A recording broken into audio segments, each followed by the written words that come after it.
All right, I wanted to make a video announcement for the start of the playoffs for SFL Season 2. So, just want to run through first the rules and make sure everyone's on the same page with that, and then also seeding and how the tournament itself is going to work.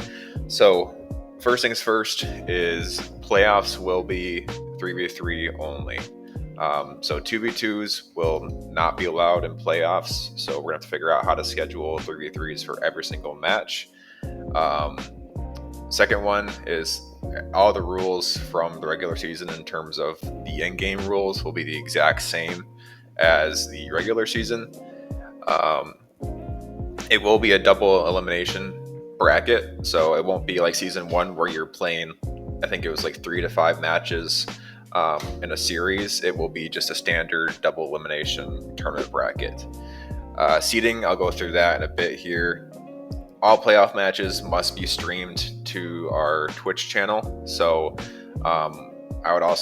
there's 2 reasons for that. A, we want people to be watching the streams, and B is just for rule breaking and stuff, we'd want someone kind of watching over the match. So make sure that when you're scheduling your matches that we also have someone available to stream the match as well.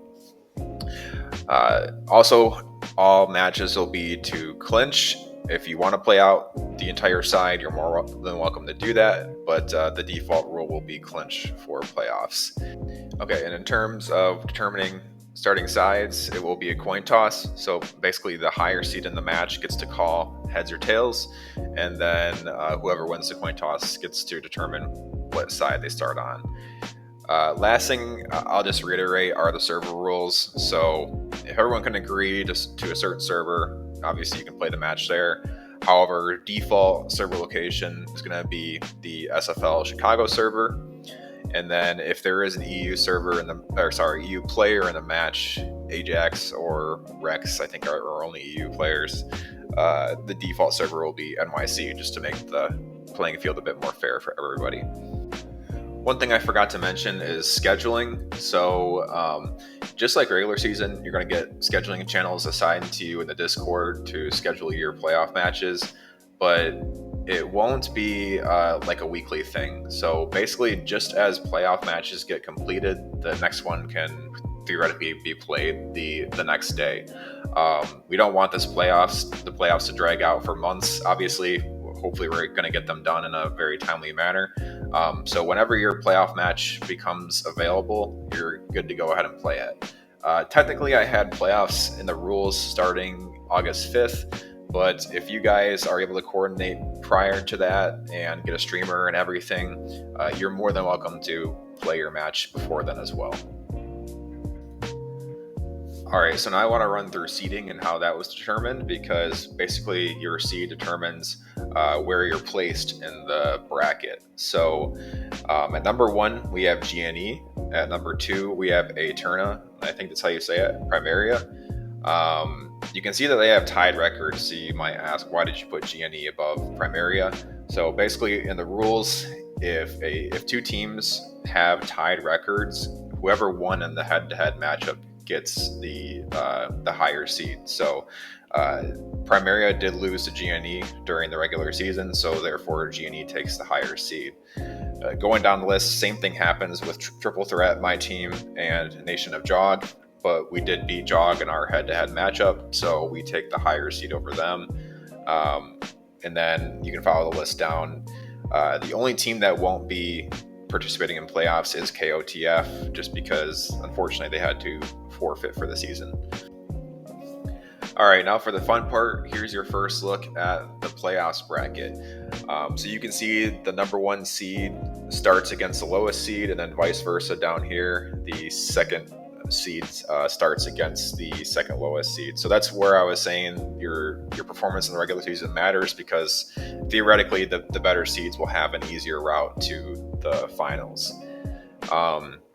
So again, this is a double elimination bracket, so these teams will play all the way through winners. If you lose at any point, you're dropped down to losers, and obviously if you lose in losers bracket, you are eliminated from the playoffs.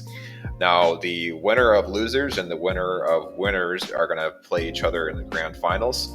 If the team from losers wins against the team from winners, the team from losers does have to win twice in the grand finals because they're coming from losers bracket, and the winners team obviously has to be beat twice, just like everybody else. Now I want to just quickly run through the prize pool with you guys.